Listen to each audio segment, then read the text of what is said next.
जब हम पहली बार पहाड़ों वाले नए घर में शिफ्ट हुए तो मुझे लगा ये दुनिया की सबसे परफेक्ट जगह है।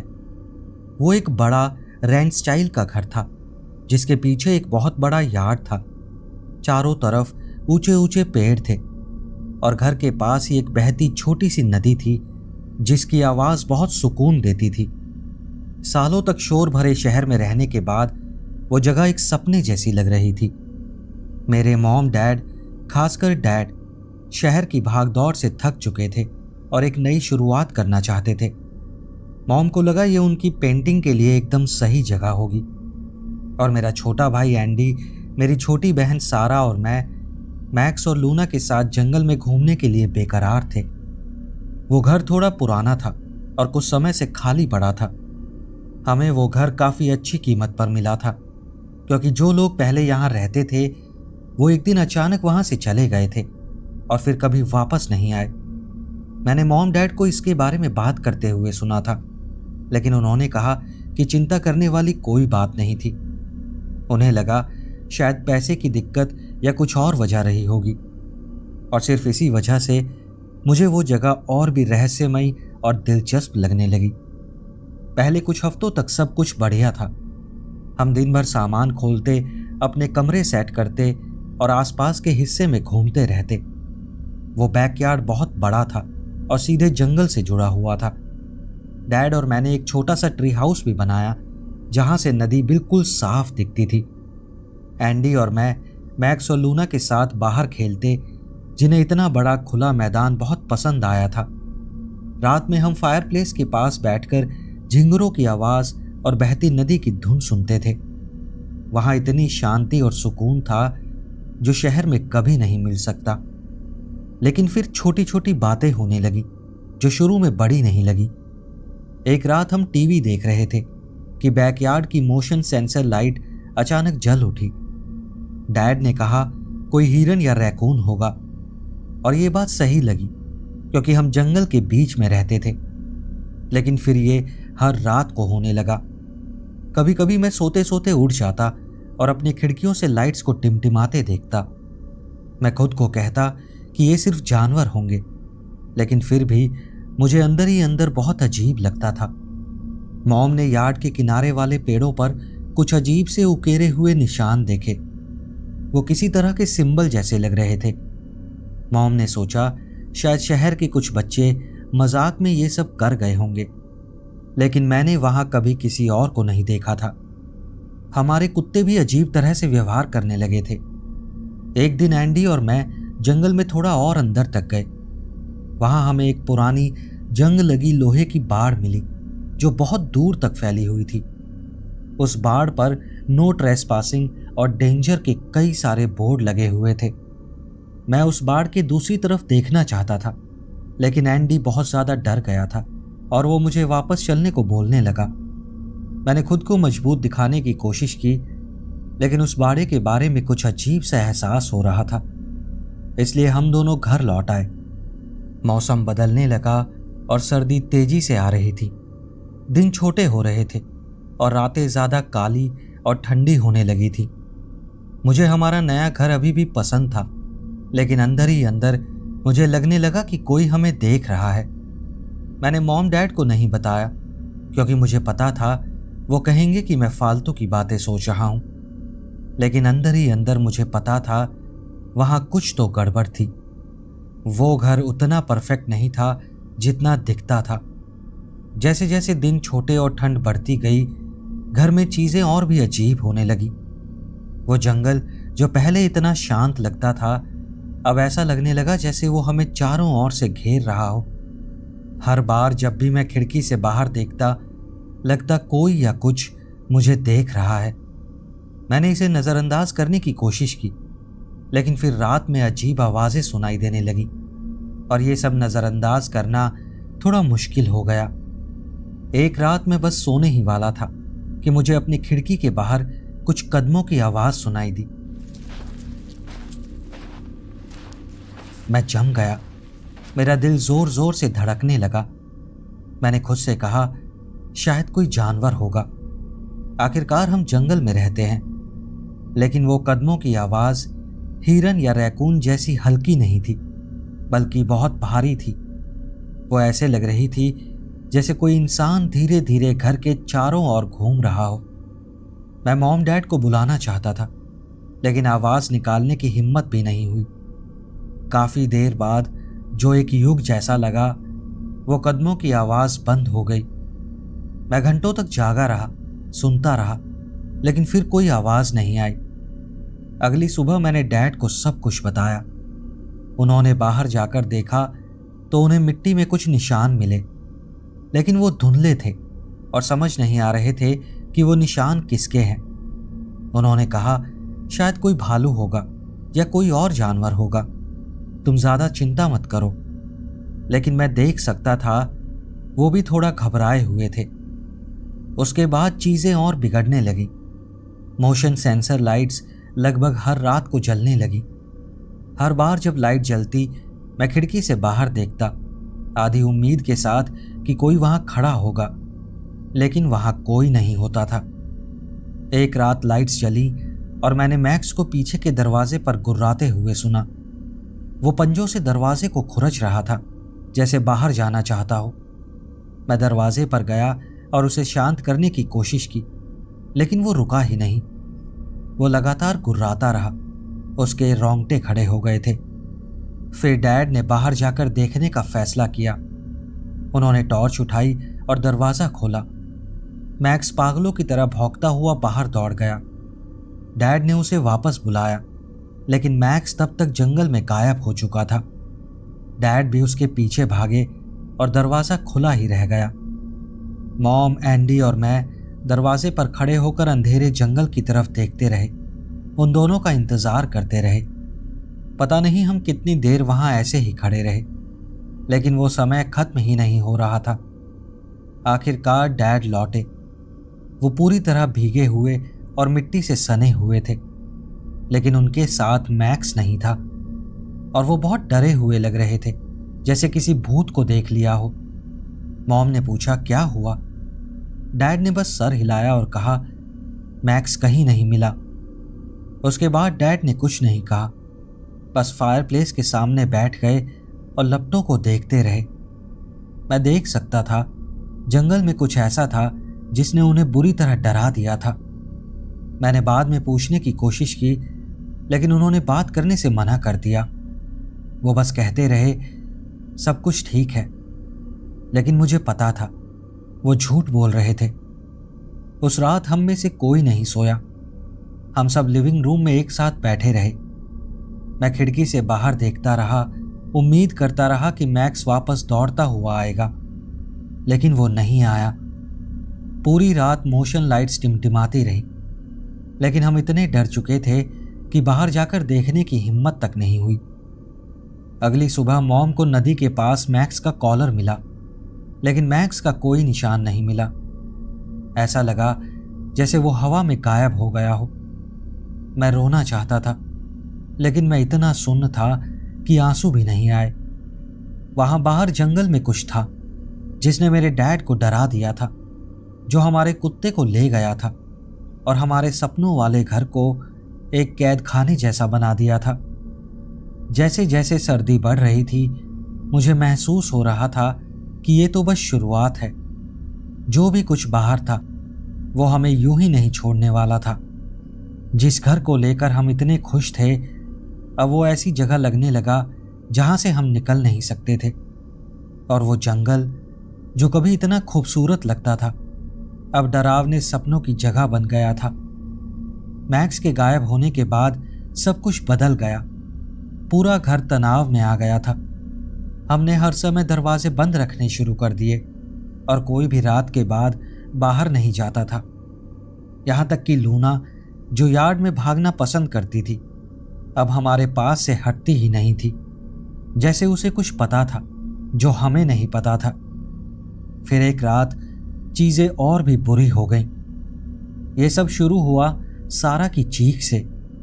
मैं लिविंग रूम में था जब मैंने एक तेज डरावनी चीख सुनी जिसने मेरे खून को ठंडा कर दिया। मैं उसके कमरे की ओर भागा तो देखा वो बिस्तर पर बैठी थी और उसकी आंखें डर से पूरी तरह फैली हुई थी। वो रो रही थी। फिर उसने कांपते हाथ से बाहर की तरफ इशारा करते हुए कहा, मेरी खिड़की के बाहर कोई था। मैं खिड़की की तरफ भागा, बाहर देखा, लेकिन वहां कुछ नहीं था। बस पेड़ों की काली आकृतियां दिखाई दे रही थी। मैंने उसे समझाया, शायद कोई परछाई रही होगी या हवा में हिलती टहनी होगी, लेकिन उसने सर हिलाया। वो बोली, वो परछाई नहीं थी, उसकी आंखें थी, पीली आंखें। उसकी बात सुनकर मेरी रीढ़ में ठंडक दौड़ गई। मैं कहना चाहता था कि वो बस सोच रही है, लेकिन अंदर ही अंदर मुझे पता था वो झूठ नहीं बोल रही। तभी डैड अंदर आए और उन्होंने भी खिड़की से बाहर देखा।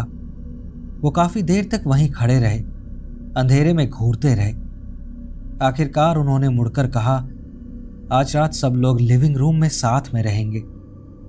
उस रात डैड बिल्कुल नहीं सोए। वो खिड़की के पास हाथ में फ्लैशलाइट लिए कुर्सी पर बैठे रहे। उनकी आंखें लगातार यार्ड को स्कैन कर रही थी। मॉम ने उन्हें सोने चलने को कहा, लेकिन उन्होंने मना कर दिया। मुझे लगता है वो डर चुके थे। उन्हें लगा जिसे भी सारा ने देखा था वो वापस आ सकता है, और वो उसके लिए तैयार रहना चाहते थे। अगले दिन डैड ने हमें घर के अंदर रहने को कहा और खुद बाहर जाकर चेक किया, लेकिन उन्हें कुछ नहीं मिला। जब वो लौटे तो वो पहले से ज्यादा घबराए हुए दिख रहे थे। उस शाम उन्होंने आखिरकार बताया कि मैक्स के गायब होने वाली रात उन्होंने क्या देखा था। उन्होंने कांपती आवाज में कहा, मुझे नहीं पता वो क्या था, लेकिन वो इंसान नहीं था। वो लंबा था और बिल्कुल सड़ा गला था। उसकी उंगलियां पंजों जैसी लंबी थी और उसकी आंखें रोशनी में पीली चमक रही थी। हम सब वहीं चुप बैठे रहे, उनकी बात समझने की कोशिश करते रहे।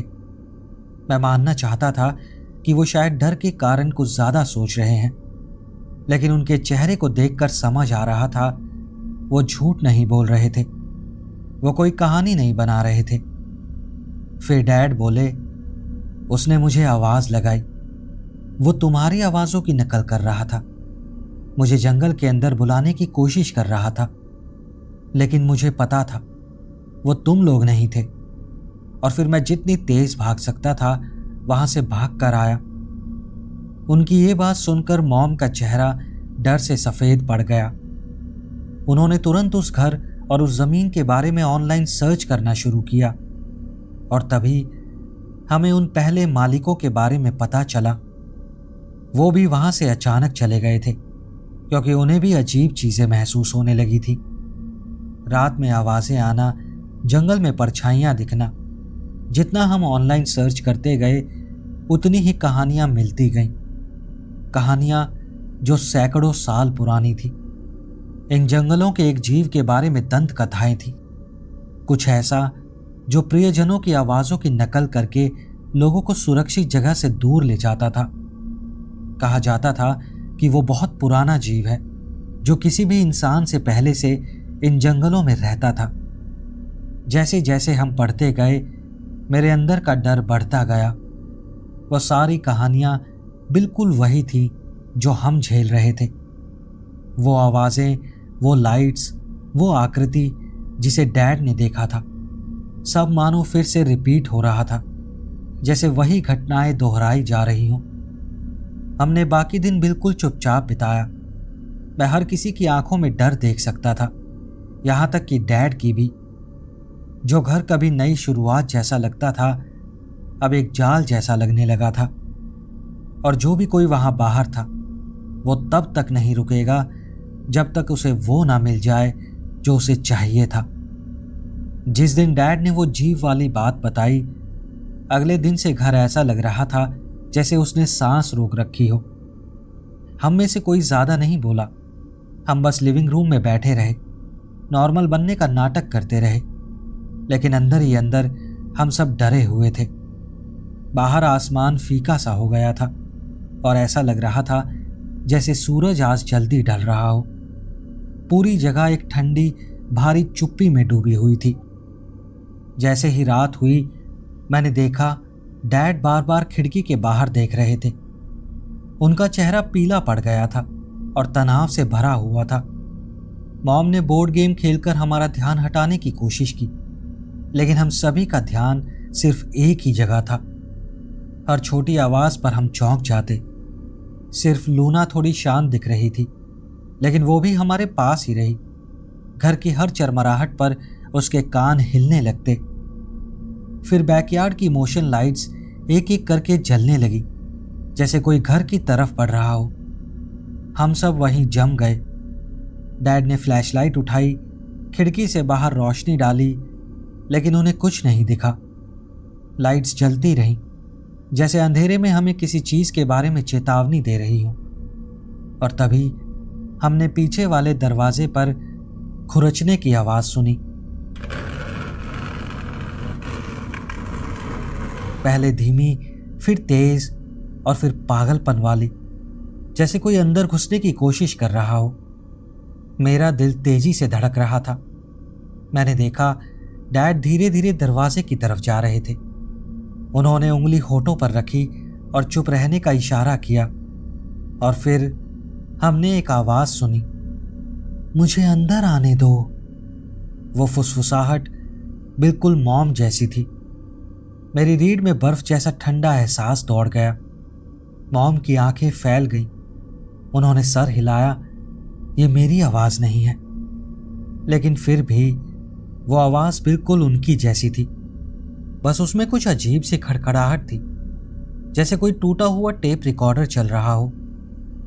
डैड दरवाजे से पीछे हटे और वही आवाज फिर से आई, इस बार एंडी जैसी।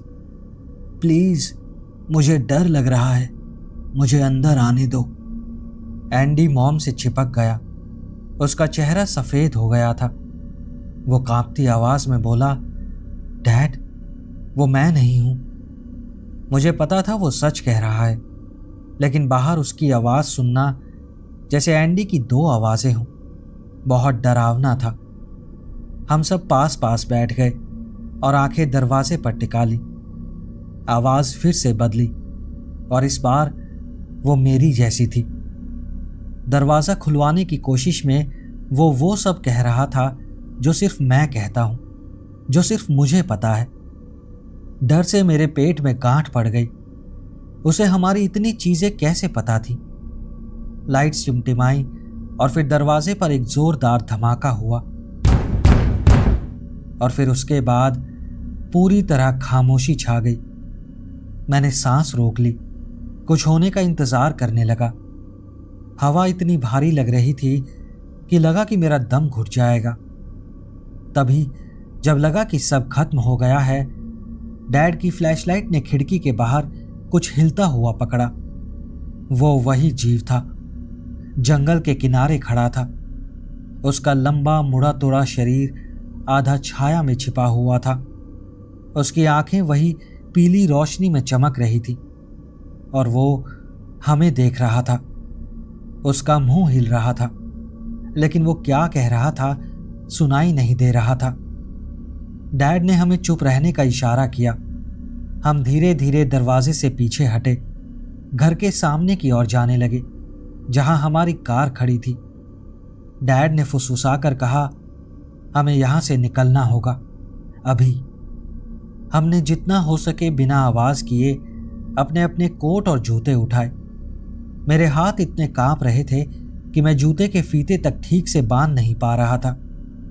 हम फ्रंट डोर की तरफ बढ़े, लेकिन वहां पहुंचने से पहले उस जीव ने एक भयानक गले से निकलती गुर्राहट निकाली।